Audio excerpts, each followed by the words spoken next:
안녕하세요. 미래교육소장 이강렬 박사입니다. SAT 바로 알기 세 번째 강의 들어갑니다. SAT는 여러분 무슨 시험입니까?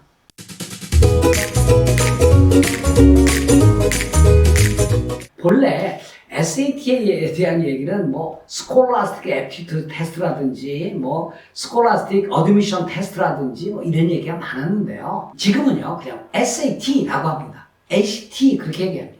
이건 무슨 줄임말도 아니고요. SAT, HT입니다. 자, 근데 이게 무슨 시험일까요? 이 시험은 미국 대학 수학능력시험이라고 말할 수 있습니다. 자, 미국 대학 수학능력시험은 한국의 수학능력시험, 대학 수학 수능과 비슷합니다. 그런데, 그러면 무엇을 측정하는 시험일까요? SAT는 1926년인가? 제가 날짜 정확한 건 지금 생각이 안 나고. HT는 1958년부터 생겼어요. 아이오와의 본부를 두고 있는데, SAT에서 갈라져 나온 게 HT고, HT는 중부 지역에만 통하는 시험이었다가 지금은 다 통합니다.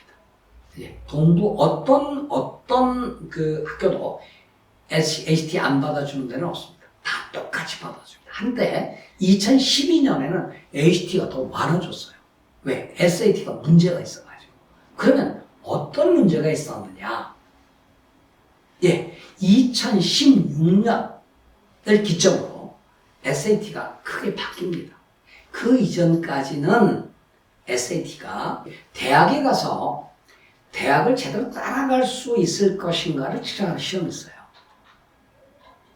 대학에서 적응할 수 있는가를 측정하는 시험이었는데 2017년 3월부터 그게 바뀌어요. 고등학교 교과 과정을 제대로 따라올 수 있는가를 측정하는 시험으로 바뀐다는 얘기죠. 자, 그러면 영어에 대한 이야기를 잠깐 해보면 2016년도까지는 영어를 크리티컬 리딩이라고 했어요. 비판적 독해라고 했고요. 2017년 3월부터는 에비던스 베이스드 리딩으로 바뀝니다. 명칭이 바뀝니다. 명칭이 바뀌면 내용도 바뀝니다. 그러면 크리티컬 리딩은 어떠냐? 이걸 비판적 독해라고 해가지고 추리력 시험입니다. 즉 대학에서 따라갈 때 추리 능력을 보려는 시험이고 이건 어떻게 보면 IQ 시험이었어요. 굉장히 어려웠죠. 오지선다형의 감점까지 있고 무엇이 맞을까요? 해도 안 맞아요. 그래서 학원의 도움을 받지 않으면 도저히 문제를 풀 수가 없는 시험이 2016년도 이전에 크리티컬 리딩이었어요. 그러니까 어떻게 해요? 막 이탈해가지고 HT로 넘어가니까 SAT가 난리가 났죠. 큰일 났다. SAT가 동생한테 우리 다 뺏겼다. 그래서 당시에 SAT의 그 카리지 보드의 콜먼 회장이 바꿔 이렇게 된 거예요. 그래서 크리티컬 리딩에서 evidence based reading, 증거에 의한 답찾기로 바뀌죠. 증거에 의한 답찾기는 추리력이 아니라 문장을 읽으면 바로 답이 보이게 돼 있습니다. 그게 GRE도 그렇죠. 그래서 2017년도를 기점으로 SAT와 HT는 문제 유형이 똑같아집니다. 그리고 아주 쉬워집니다. 그래서 SAT 학원의 도움이 아예 필요가 없는 상황에 이르는 거죠. 그런데 많은 부모님들은 아직도 크리티컬 리딩의 생각을 하고, 자, 이런 학원 절대 가시면 안 돼요. 학원 원장이나 설명회에서 크리티컬 리딩이 어떻고요 하는 학원은 바로 나오세요. 변화한 SAT를 전혀 모르는 학원이기 때문에 그런 학원에 여러분 자녀를 보내시면 안 된다는 얘기죠. 앞서 제가 강의를 드렸어요. 커브가 어떠니, 상대평가가 어떠니, 몇 월의 시험을 유리하다니 얘기는 학원 아예 가지 마세요. 그건 엉터리 학원이고 그 학원의 강사와 원장은 시대에 뒤떨어진 사람이에요.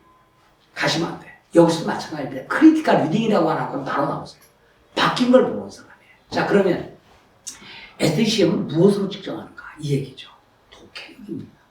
제가 늘 강조를 드리는데 오늘 종합적으로 압축해서 드리는데 SAT 시험은 독해력 시험입니다. 아까 뭐라고 했어요? Evidence Based Reading이라는 얘기를 했죠.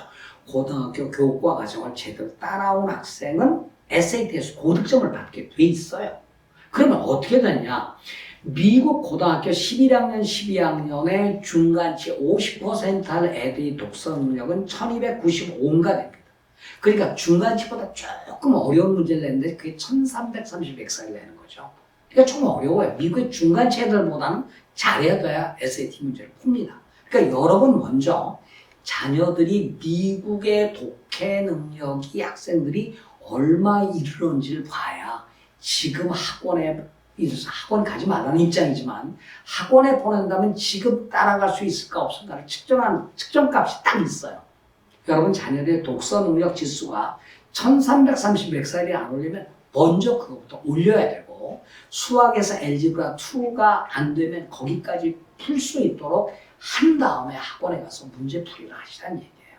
학원에 간다고 렉살 지수는 절대 독해 능력 지수는 안 올라간다는 얘기를 제가 수없이 반복해서 드리죠. 다시 정리해서 드립니다. 그래서 독해 능력과 수학 풀이 능력이 있으면 되는데 이게 내년부터 바뀌어요. 근데 렉살 지수도 안 바뀌고요. 유형도 안 바뀝니다. 이 얘기에 대해서는 또 제가 추후에 말씀드리겠지만 SAT 바로 알기, SAT, ACT는 미국 대학 수학능력 시험이다. 한국 수능과 유사하다. 그 다음에 SAT, ACT는 무엇을 측정하는 시험인가? 예, 독해력 측정 시험이다.